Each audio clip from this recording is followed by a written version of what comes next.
में दोस्तों इस वीडियो में आपको बताऊंगा रीजनिंग के टॉप 5 क्वेश्चन दोस्तों जो सभी परीक्षाओं में पूछे जाते हैं। दोस्तों आप कोई सा भी गवर्नमेंट एग्जाम देंगे तो आपके पेपर में ये सब प्रश्न हमेशा देखने को मिलेंगे। दोस्तों रीजनिंग में कुछ सेट पैटर्न के प्रश्न होते हैं जो बार बार परीक्षाओं में पूछे जाते हैं।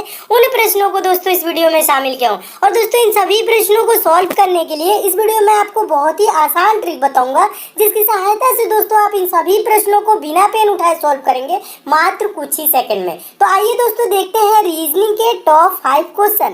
देखिएगा दोस्तों पहला क्वेश्चन है मोस्ट इंपोर्टेंट क्वेश्चन है और इस टाइप के हमेशा प्रश्न पूछे जाते हैं। दोस्तों ये मैथमेटिकल रीजनिंग के अंतर्गत आता है, ठीक है, यानी रीजनिंग के भी सेक्शन में क्वेश्चन ये पूछा जाता है और मैथ के भी सेक्शन में ये क्वेश्चन पूछ लिया जाता है। बहुत ही इंपॉर्टेंट टाइप का क्वेश्चन है। क्वेश्चन पढ़िए। क्वेश्चन कह रहा है एक चींटी 3 मीटर चलती है और फिर 4 मीटर ऊंचे एक वृक्ष पर चढ़ती है। वह अपने, ठीक है, कह रहा है अपने मूल स्थान से वह कितनी दूरी पर है। इस पे दोस्तों दो टाइप के प्रश्न बनते हैं, ठीक है, पहला टाइप का और दूसरा टाइप का, ठीक है। तो पहला टाइप का कौन सा बनता है, ये वाला जो क्वेश्चन है इसको मैं सॉल्व करने की कोशिश कर रहा हूँ और आप दोस्तों क्या करिएगा, समझने की कोशिश करिएगा, ठीक है। देखिए कह रहा है एक चींटी 3 मीटर चलती है। क्या होता है दोस्तों, एक चींटी 3 मीटर चलती है, यानी मान लेंगे दोस्तों चींटी इस पॉइंट से चल रही है। कितना मीटर चली है दोस्तों, 3 मीटर चली है और फिर 4 मीटर ऊंचे वृक्ष पर चढ़ती है। ये वृक्ष मान लेंगे दोस्तों 4 मीटर का है। कितने मीटर का है, 4 मीटर ऊंचे वृक्ष पर चढ़ जाती है। और प्रश्न अब क्या पूछ रहा है, प्रश्न देखिए पूछ रहा है अपने मूल स्थान से वह कितनी दूरी पर है। मूल स्थान यानी कि ये वाला है, यहाँ पे जहाँ से चलना स्टार्ट की है और यहाँ पे पूछ रही है वह कितनी दूरी पर है। तो ये दूरी कहने का मतलब ज्यादातर स्टूडेंट क्या करते हैं, जोड़ लेते हैं। 3 मीटर चली इधर, 4 मीटर चली इधर, 4 3 क्या हो गया दोस्तों 7 और 7 मीटर आंसर देखते हैं, तुरंत टिक कर देते हैं और आंसर गलत हो जाता है। ये ऐसा प्रश्न ये नहीं पूछ रहा है। प्रश्न अगर जो पूछता हुआ कुल कितनी दूरी चली तब तो इसका आंसर हो जाता 7 मीटर। पहला टाइप का ये प्रश्न बनता है, वह कुल कितनी दूरी चली। इतना आसान तो पूछेगा नहीं पेपर में। ये क्या पूछता है दोस्तों, वह मूल स्थान से कितनी दूरी पर है, यानी कि ये वाला दूरी पूछ रहा है। ये वाला जो दूरी देखिए, जो मैं रेखा खींच रहा हूँ ना, ये वाला दूरी पूछ रहा है। यहाँ से यहाँ तक की दूरी कितनी है ये चीज पूछता है। तो दोस्तों जब ये पेड़ पे चढ़ी है तो यहाँ पे क्या हो गया दोस्तों, 90 डिग्री का एंगल बन गया है। कहने का मतलब है दोस्तों ये 4 है ना, ये लंब है और ये आधार है और 90 डिग्री के सामने वाला ये जो दोस्तों एंगल है ये क्या है दोस्तों, कर्ण है। तो कर्ण क्या होता है, कर्ण का मान कैसे निकाला जाता है, तो कर्ण बराबर दोस्तों होता है अंडर रूट लंब का स्क्वायर प्लस आधार का स्क्वायर। कहने का मतलब है कर्ण बराबर क्या होता है दोस्तों, कर्ण बराबर क्या होता है, देखिएगा कर्ण बराबर क्या होता है, कर्ण कैसे निकाला जाता है, अंडर रूट में लंब का स्क्वायर यानी कि 4 का स्क्वायर क्या होगा 16 और प्लस आधार का स्क्वायर 3 का स्क्वायर क्या हो जाएगा 9। 16 9 दोस्तों क्या हो जाएगा, 16 9 25 हो जाएगा। अंडर रूट 25 का मान क्या होता है दोस्तों, 25 का मान होता है 5। तो ये दूरी क्या हो जाएगी दोस्तों, 5 मीटर हो जाएगी। समझने की कोशिश कीजिएगा, ये दूरी क्या हो जाएगी दोस्तों, 5 मीटर हो जाएगी। और 5 मीटर किस ऑप्शन में दिया है, ऑप्शन नंबर पहले में दिया है। तो आपका ऑप्शन नंबर पहले क्या हो जाएगा, सही हो जाएगा। तो मैं उम्मीद करता हूँ दोस्तों आप इस प्रश्न को अच्छे से समझ गए होंगे। एक बार और समझाने की कोशिश करो, समझिएगा। इसके लिए पेन उठाने की भी जरूरत नहीं होती है। कैसे सॉल्व किया जाता है, 3 मीटर चली है फिर 4 मीटर ऊंचे वृक्ष पे चढ़ गई है और ये दूरी पूछ रहा है 3 ये 4। तो क्या करेंगे दोस्तों, 4 का स्क्वायर क्या होता है 16, 3 का स्क्वायर क्या होता है दोस्तों 9, 16 9 क्या होगा दोस्तों 25। इसको अंडर रूट में रख लेंगे, ठीक है।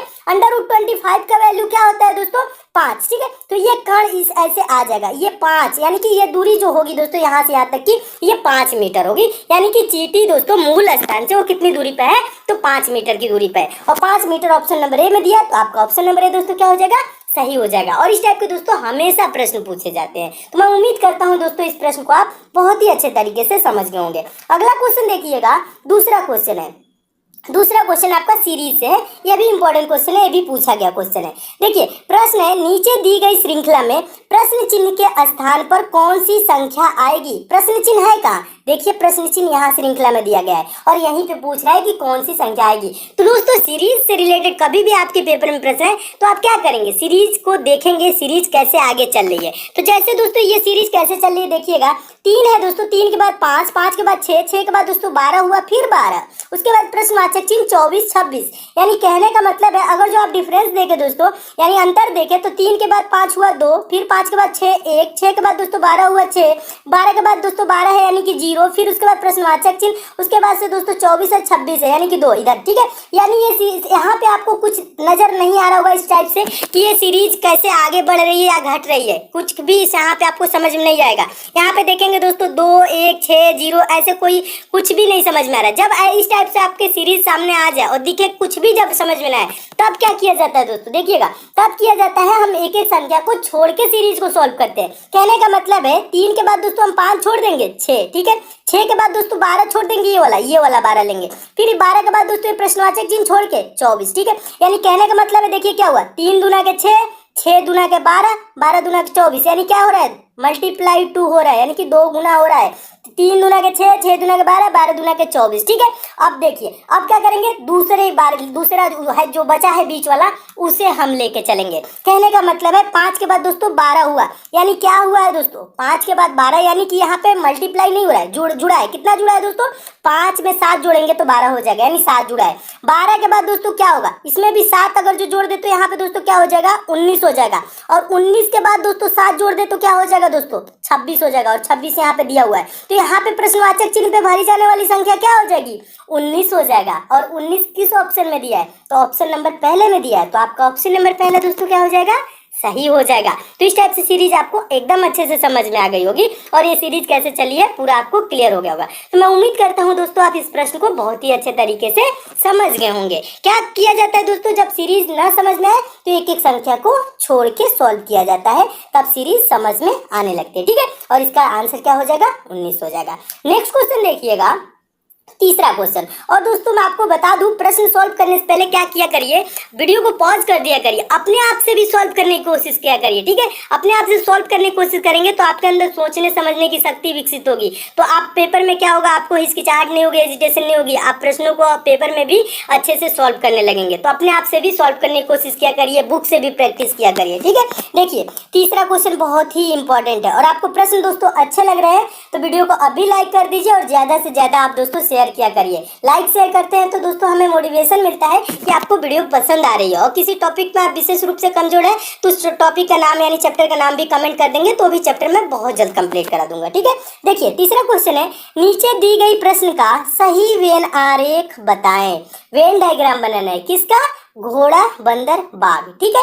दोस्तों वेन डायग्राम से रिलेटेड आपके पेपर में कभी भी प्रश्न आएगा तो आपको ये करना क्या होता है, वेन डायग्राम से रिलेटेड जो शब्द दिए जाते हैं यानी जिसके बीच आपको वेन डायग्राम बनाना होता है, जैसे इसमें घोड़ा दिया है, बंदर दिया है, बाघ, इसके बीच दोस्तों हम देखते हैं कि संबंध कैसा है, एक दूसरे के बीच ये एक दूसरे से कैसे संबंधित है, बस ये चीज पता लगा लेंगे तो इसका आंसर भी आप दे लेंगे, ठीक है। तो देखिए घोड़ा क्या होता है दोस्तों, बंदर क्या होता है, बाघ क्या होता है। देखिए और ज्यादातर स्टूडेंट क्या सोचते हैं, देखिए बड़ा छोटा सोचने लगते हैं, यानी कि घोड़ा बड़ा होता है उसके अंदर क्या कर लेते हैं दोस्तों, बाघ को कर लेते हैं, उसके बाद बंदर कर लेते हैं, ऐसे वेन डायग्राम नहीं, ये आपको बड़ा छोटा नहीं पूछ रहा है, वेन आरेख पूछ रहा है, यानी कि वेन डायग्राम पूछ रहा है, यानी इसके बीच संबंध पूछ रहा है। तो इसका इमेज ऐसे नहीं होगा, ऐसे गलत हो जाएगा। देखिए ये घोड़ा क्या होता है, बंदर क्या होता है, बाघ क्या होता है। घोड़ा दोस्तों एक जानवर होता है, बंदर भी एक जानवर होता है और बाघ भी क्या होता है दोस्तों, एक जानवर होता है, ठीक है। और ये सब अलग अलग होते हैं, इनमें किसी प्रकार का रिलेशन नहीं होता है, यानी संबंध नहीं होता है। तो एक देखिए सर्कल कैसे बनाएंगे और इसको सर्कल से प्रदर्शित किया जाता है।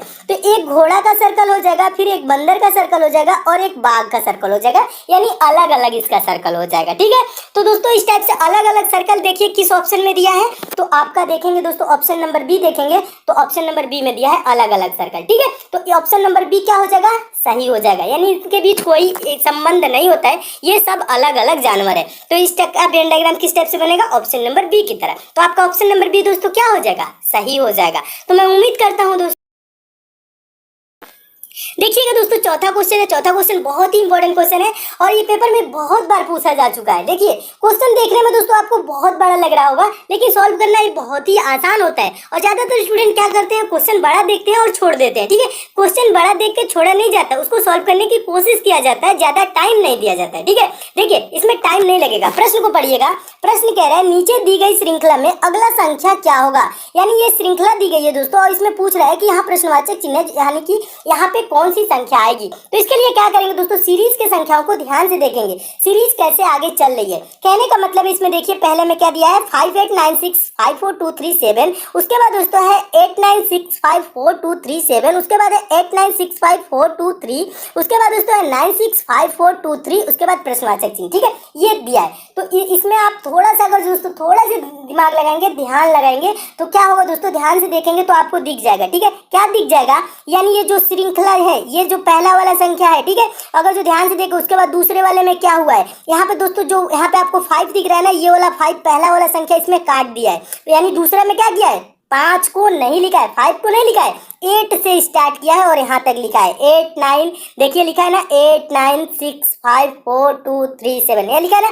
89654237, ये चीज लिखा हुआ है। ठीक है, अब आगे क्या किया है दोस्तों, आगे देखिएगा, आगे देखिए दोस्तों 896 लिखा है, 5423 तक लिखा है, 7 को नहीं लिखा है।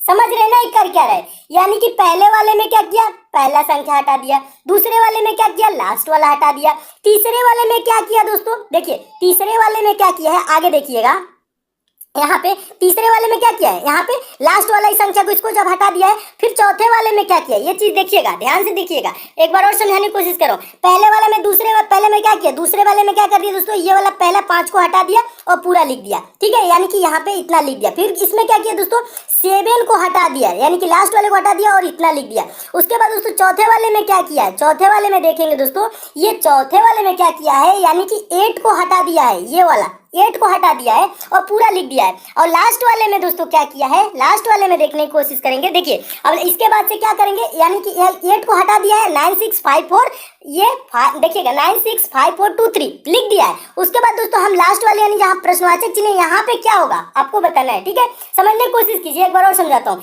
यहाँ पे 5 काट दिया है, दूसरे वाले में यहाँ पे 5 काट के और यहाँ पे पूरा लिख दिया है। ठीक है, तो इसमें क्या किया दोस्तों, 7 को काट दिया है, पूरा लिख दिया है। फिर क्या किया दोस्तों, यहाँ पे दोस्तों 8 को काट के यहाँ पे लिख दिया। ठीक है, इसमें हम क्या करेंगे दोस्तों, 3 को काट देंगे, जितना बचा वो लिख देंगे। कहने का मतलब है दोस्तों ये बचा क्या दोस्तों, 96542, 96542 इसका राइट आंसर होगा, जो कि ऑप्शन नंबर डी में दिया है। तो आपका ऑप्शन नंबर डी दोस्तों क्या हो जाएगा, सही हो जाएगा।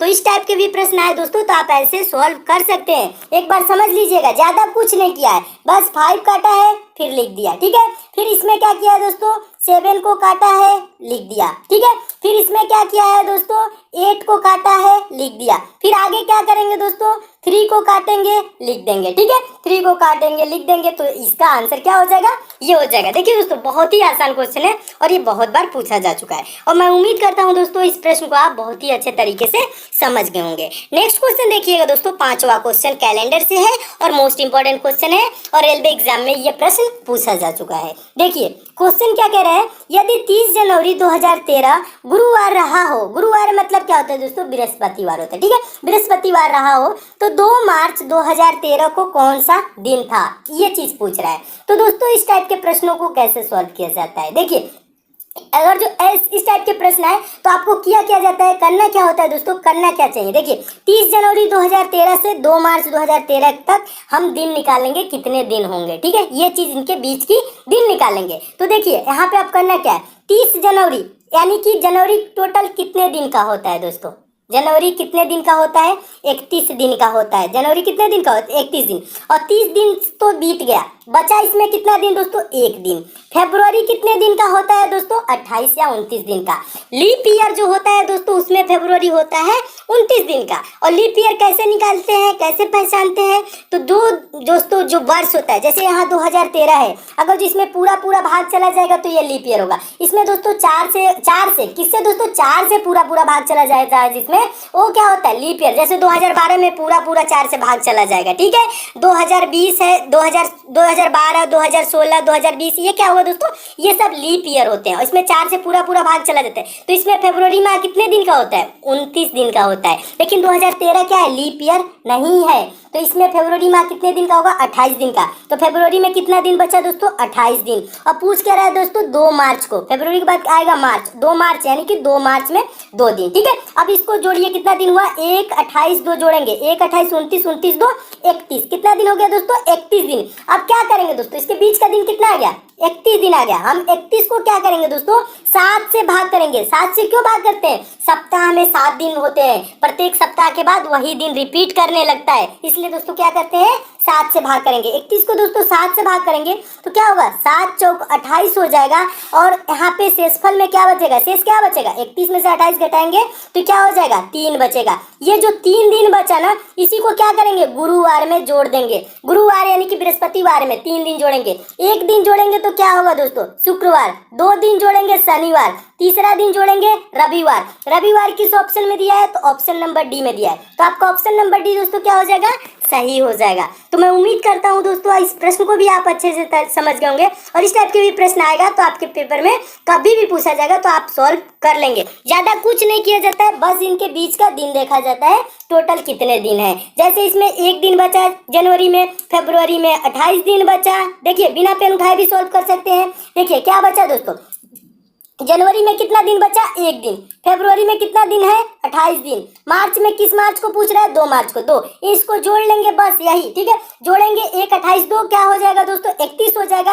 और 31 को दोस्तों क्या करेंगे, 7 से भाग करेंगे। किससे भाग करेंगे दोस्तों, 31 को 7 से भाग करेंगे तो 7 चौक क्या हो जाएगा दोस्तों, 28 हो जाएगा। और यहाँ पे शेष में क्या बचेगा, 3 दिन। जो शेष में दोस्तों बचता है वही हम इसमें जोड़ देते हैं गुरुवार में। गुरुवार में 3 दिन जोड़ेंगे तो हो जाएगा रविवार, इसका रविवार। अगर जो दोस्तों शेष में कुछ भी ना बचे, जीरो बचे, जीरो भी कभी बचता है, ठीक है, तो यानी कि वही दिन होगा, गुरुवार ही होगा। जीरो भी बचता है तो आप कंफ्यूज ना होइएगा, ठीक है। अगर जो जीरो बचेगा तो गुरुवार ही होगा। और इसमें 1 दिन बचा, 2 दिन बचा, 3 दिन बचा, जितना दिन बचता है उसको हम गुरुवार यानी कि जो दिन दिया रहता है उसमें हम जोड़ लेते हैं। 3 दिन जोड़ेंगे, रविवार इसका राइट आंसर हो जाएगा। दोस्तों इसमें और भी क्वेश्चन है, उसको मैं नेक्स्ट पार्ट में करा दूंगा। अगर दोस्तों आपको किसी विशेष चैप्टर में प्रॉब्लम है तो उस चैप्टर का नाम भी आप नीचे जरूर कमेंट कर दीजिएगा, वो भी चैप्टर में बहुत जल्द कंप्लीट